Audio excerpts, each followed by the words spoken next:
আসসালামু আলাইকুম, সবাই কি আছেন? আমি কি প্রতিদিনই বাজার করব নাহি? মাসে একদিন বাজার করি, তাই বেশি হয়ে যায় গা আমার। তাও একটা মাছ কিনে নাইছি, বিশাল মাছ, 1 পোয়া হবো ওজন। মাছটা যে কাটমু ধরার মতো ছাই নাই, তাই কইলাম নদীর পাড়ে বালু আছে, বালু নিয়ে আইরে তারপরে ধরি মাছটা বালা কইরে। পিছলা জায়গা কুড়া যায় না। মাছটা জানতেন মাছের মধ্যে ডিমের ওজনই বেশি, এত ডিম আছিল মাছটার মধ্যে। মাছ দেখে পছন্দ হয় না, খালি ডিম। কি যে মাছ এটা, হাঙ্গরি না জাপানি আল্লাহ জানে। তাই হই একলা খাওয়ার জন্য আর কত বড় মাছ নাগে, 1 পা ওজন হইলে পরে একলা মাছের জন্য তাই বেশি হয়ে যায় গা। 4-5টা চাহা হইলো। মাছ কি আমি কিনে খাই নাহি? নদীর পাড়ে গেলে পরে মাছের অভাব নাই। আর মাছ সময় পাই না দেখে আজকে কিনে নাইছি। সময় পাইছি টিয়া আছে না, একটা মাছ কিনে নাইছি, আলু কিনে নাইছি, সিম কিনে নাইছি। বাগুনটা তো আর কিনে নেওয়া না কেন, বাগুন হইলে যে চোরের রাজা বাগুন। আজকে তরকারি রান্ধি চাইতেছে আলু দিয়ে, সিম দিয়ে, বাগুন দিয়ে, মাছ দিয়ে। কিন্তু আমার তরকারি খুব কম পছন্দ, আমার মাছ ভাজলি ভালো হইলো নি। তারপরে কইলাম যে সকালে খামু, তরকারি জাল দিয়ে দিলে সকালে খাওয়া। আলু কিন্তু আবাদ করি, কিন্তু আলুর দাম নাই দেখে 20 টাকা কেজি, 10 টাকা কেজি, 12 টাকা কেজি। এই কারণে আলু এবার আবাদ করি নিকে। এবার আবাদ করিনি দেখে আলুর দাম বাইরে গেছে গা। এখন কিনা খান লাগতেছে। কয়টা আলু, কয়টা সিম, কয়টা বাগুন, এই কয়টা কয়টা করে দিতেই মেলা দিয়ে গেল গা। প্লেট লুড হয়ে গেল গা। আজকে মনে হয় তরকারি বেশি হবো, নোয়ারাও এক নোয়ারা হয়ে গেছে গা। দুইটাছি সুন্দর করে।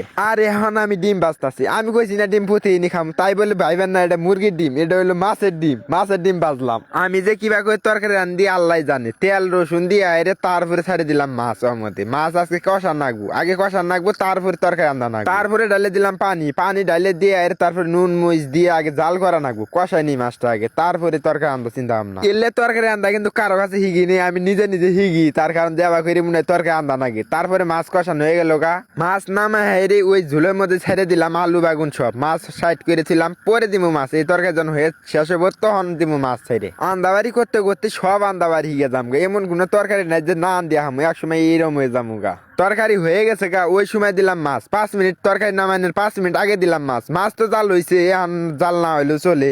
আজকে কিন্তু আমার আইডিয়া ভুল হয়ে গেছে গা। দেখেন কত তরকারি হয়ে গেছে গা, 4-5 জন মানুষের তরকারি হয়ে গেছে গা। আর এই যে ডিম, মাছের ডিম, মাছের ডিম বাজলাম। এখন আমি ভাত খামু, পানি আনাইছি, সব রেডি।